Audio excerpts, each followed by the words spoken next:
मुँह मारुन सी लधियूं लोईअ में लाऊं, सोन बराबर सगड़ा मूंखे ॿाहुनि ॿधाऊं, उमिरि जो आऊं पट पहिरींदुसि कीन खे। साथियो, मंज़ूर हुसैन खोसो सलाम अर्ज़ु करे थो। मूं गुज़िरियल कुझु ॾींहंनि में सियासी मौज़ुअनि ते ॻाल्हायो आहे, पार्लियामेंट जे मसइलनि ते ॻाल्हायो आहे, बेरोज़गारी ते ॻाल्हायो आहे, महांगाई ते ॻाल्हायो आहे।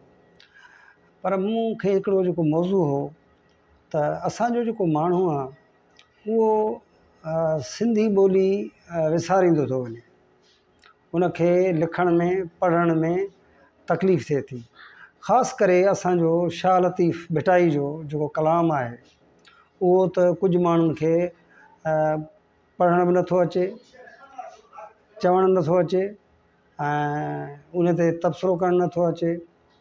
पर हू मजबूरी तौर ते सिंधी ॿोली जेका तमामु वॾी ऐं वसी ॿोली आहे उन जे विच में ॿियनि ॿोलियुनि जा अखर टुंबण जो सिलसिलो बि ॾाढो तेज़ सां हले थो। इन ते थोरो इन खे रोकिजे, इन ते जेको आहे सो नज़र रखिजे। मूं गुज़िरियल मीहोगी जी मुद में हिकिड़ो शाह लतीफ़ जी हिकिड़ी तमामु मशहूरु वाई मुख़्तलिफ़ फ़नकारनि जे आवाज़ में ॿुधी ऐं उन में जेके लफ़्ज़ हुया उहे उन्हनि खे चवणु कोन पिया आया या उन्हनि जी ख़बर ई कान।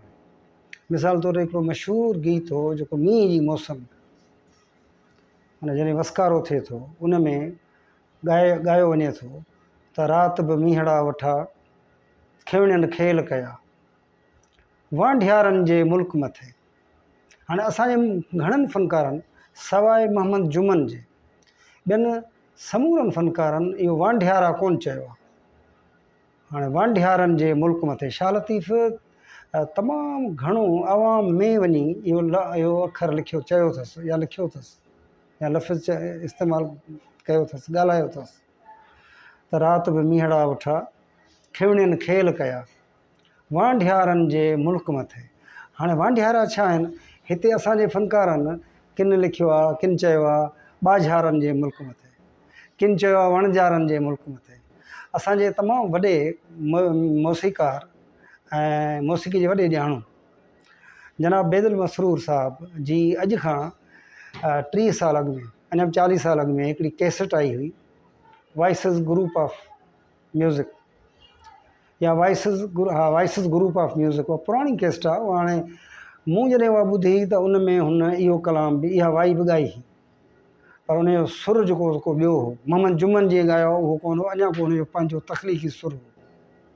उन में बि हुन वांढियारनि बजाए वणजारा चयो, वणजारनि जे मुल्क मथे। हाणे वणजारनि जो मुल्क न थी वियो, वणजारनि जो मुल्क आहे ई कोन। पोइ जॾहिं मुंहिंजी हुन वॉइसिस ग्रुप जे हिकिड़े दोस्त मुनवर पठान सां मुलाक़ात थी, उहो उन्हनि ॾींहंनि में ज़िंदा हो वीचारो, पोइ बाद में क़तलु थी वियो। उनखे मूं इहो चयो हो त मुंहिंजी तव्हांजी कैसेट ॾाढी भली आई आहे, उन में ॿिया जेके उर्दू ॿोली जा कलाम आहिनि ॾाढा भला ॻाया अथव ऐं अयाज़ जी बि वाई जेका आहे उन में बि तव्हां ठीकु ॻायो आहे, पर शाह लतीफ़ जे वाई में तव्हां मज़ो न कयो आहे। चई कीअं? मूं चयो तव्हां इहो राति बि मींहड़ा वठा ऐं वणजारनि जे मुल्क मथे, इहो आहे वांढियारा। त उहो वीचारो पंहिंजे मन में ॿुधाए कोन सघियो पंहिंजे ग्रुप में। उन खां पोइ मूंखे हलंदे हलंदे जनाब बेदल मसरूर सां मुलाक़ात थी आर्ट काउंसिल में। इतफ़ाक़ अहिड़ो थियो त मुंहिंजो वाक़ुफ़ु कोन हुयो, असीं ॾिसंदा हुआसीं ॿुधंदा हुआसीं, पर इतफ़ाक़ ईअं थियो त मूं सां गॾु वेठो आर्ट काउंसिल में। जॾहिं हुनखे मथे सॾ ॾिनी आहे कुझु थिए पर उहो गॾु वेठो, उते असांजी वाक़फ़ियत थी, सलाम दुआ थी। पोइ हुनखे मूं इहा ॻाल्हि कई, मूं चयो हीअ तव्हां छा चयो आहे वणजारनि जे मुल्क मथे, वांढियारनि जे मुल्क मथे? त हुन खां पुछो त इहा वांढियारनि जी माना छा आहे? हाणे माना इहा त वांढ थर जा माण्हू जॾहिं पंहिंजे ॻोठ ऐं या शहर में रहंदा आहिनि त उन्हनि जी ॿनी ॿारो जेको आहे उहो थोरो शहर खां परे हूंदो आहे। उहो केतिरो परे आहे? उहो एतिरो परे आहे, उहो केतिरो परे आहे? उहो एतिरो परे आहे जो उन ते वञण लाइ ॿ कलाक बि लॻी सघनि था, कलाक बि लॻी सघे थो। उन जी सार संभाल लहण लाइ मसइलो थींदो आहे, ॾुखियो कमु आहे। तंहिंजे करे उहे छा कंदा आहिनि, कच्छ जा माण्हू, थर जा माण्हू, कोहिस्तान जा माण्हू पंहिंजो ॻोठ छॾे वसकारे वारी जेका ज़मीन आहे, जेका वसी आहे, जिते मींहुं वठो आहे, उते वेंदा आहिनि। हाँ उते वञी उते मतिलबु रहनि किथे, पोइ रहण जे लाइ हू हिकिड़ो टेम्पररी हिकिड़ो ॻोठु ठाहींदा आहिनि, टेम्पररी विलेज। इहो थोरनि ॾींहंनि लाइ राश 2 महीना 3 महीना, उनखे चइबो आहे वांढ, वांढियारनि जे मुल्क मथे। लतीफ़ साईं किथे वञी पहुतो आहे त राति मींहुं वेठो आहे पर वांढियारनि जे मुल्क मथे। त माण्हू उते रहंदा आहिनि ऐं पंहिंजो फ़सुलु पोखींदा आहिनि, उन जी सार संभाल लाईंदा आहिनि। उहे ॿारहें बचे रहंदा आहिनि उते, खाइण पीअण जो सामान खणी ईंदा आहिनि, माल मता बकाए ईंदा आहिनि ऐं उहो जेतिरो टाइम रहंदा आहिनि उहो जेसि ताईं फ़सुलु लणी खणी वापसि ईंदा आहिनि ऐं पोइ उहो घर जेको आहे न उनजो जेको नंढिड़ो ॻोठु आहे, वाहण या बस्ती आहे जंहिंखे वांढ चयो थो वञे, त उहो वरी उतां पटे, माना भितूं बीठियूं हूंदियूं आहिनि, दीवारूं हूंदियूं आहिनि, भितूं बीठियूं हूंदियूं आहिनि, कंधियूं हूंदियूं आहिनि, पर जेको ज़रूरी सामान आहे उहो पंहिंजो खणी ईंदा आहिनि। जेको बि काठ जो ज़रूरी सामान आहे, दर आहे, दरवाज़ो आहे, उहो खणी ईंदा आहिनि। या जे लॻा पिया आहिनि त थर में चोरी जो या कंहिंजो त को अहिड़ो ख़ासि रवाजु कोन्हे, को त चोर आहिनि ई कोन, थर जो माण्हू चोरी कोन थो करे। पोइ उतां जॾहिं मोटंदो आहे त पोइ उहो पंहिंजो जेको उपायल फ़सुलु आहे उनजो जेको सॼो साल या 6 महीना जेसिताईं वरी नओं मींहुं वसे तेसिताईं पंहिंजे ॻोठु जेको असुली ॻोठु आहे, उहो जेको थोरनि ॾींहंनि वारो ॻोठु आहे, जेको टेम्पररी विलेज आहे, उनखे छॾे वरी अची पंहिंजे ॻोठु या शहर, जंहिंजो असां मिसाल ॾियूं, मिसाल छाछरो आहे या उमरकोट आहे, उते जा माण्हू उन्हनि जी बनी आहे 4 किलोमीटर परे, त उतां वेंदा त पोइ लाज़मी आहे सामान सड़ो खणी ईंदा ऐं 2-3 महीना रहंदा जेसिताईं उहो फ़सुलु पोखनि लुणनि, पोइ वरी ईंदा वापसि। तंहिंजे करे हाणे इन ग़लती खे की मूं जॾहिं बेदल साहिब सां इहा ॻाल्हि कई त बेदल चयो त हिनखे मां ठाहींदुसि, वीचारो वॾी उमिरि जो बि आहे ऐं बीमार बि रहे थो, पोड़ो बि थी वियो आहे, पर ॻाईंदो आहे त जवान लॻंदो आहे। त मूं हुनखे जॾहिं चयो त मूं चयो तूं चईमान हिनखे नए सर ठाहींदुसि, पोइ अञा त कोन ठाहियो आहे, हींअर मां ॿुधां थो पियो त तमामु ज़ईफ़ थी वियो आहे, झूनो मुड़ुसु थी वियो आहे। अहिड़ी तरह ॿिया गाना बि अचनि था। मूं मुख़्तलिफ़ प्रोड्यूसरनि खे बि इहो चयो आहे त भली इन गाने खे नए सर सुधारियो। राति बि मींहड़ा वठा खिवणियनि खेल कया, वांढियारनि जे मुल्क मथे राति बि मींहड़ा वठा। सो साथियो, शाह लतीफ़ जे बारे में तमामु घणियूं जेके सो ॻाल्हियूं करणियूं आहिनि, पर हाणे वक़्तु थोरो हूंदो आहे ऐं असांजे माण्हुनि खे वीडियो ॾिसण जो शौक़ु बि ॾाढो घटि थिए थो। ॿियूं चटपटियूं शयूं ॾिसनि था, पर इहे शयूं जेके आहिनि इहे ॾिसणु खपनि, इहे असां ॿुधणु खपे।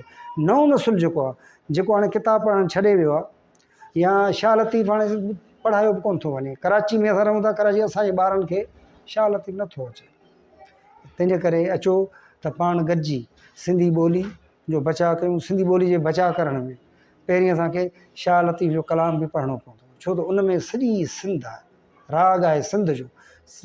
लतीफ़ सॼी सिंध जी ॿोली खे, सिंधी ॿोली खे गॾु कयो आहे। कहिड़ा लहजा आहिनि उहे गॾु कया अथसि।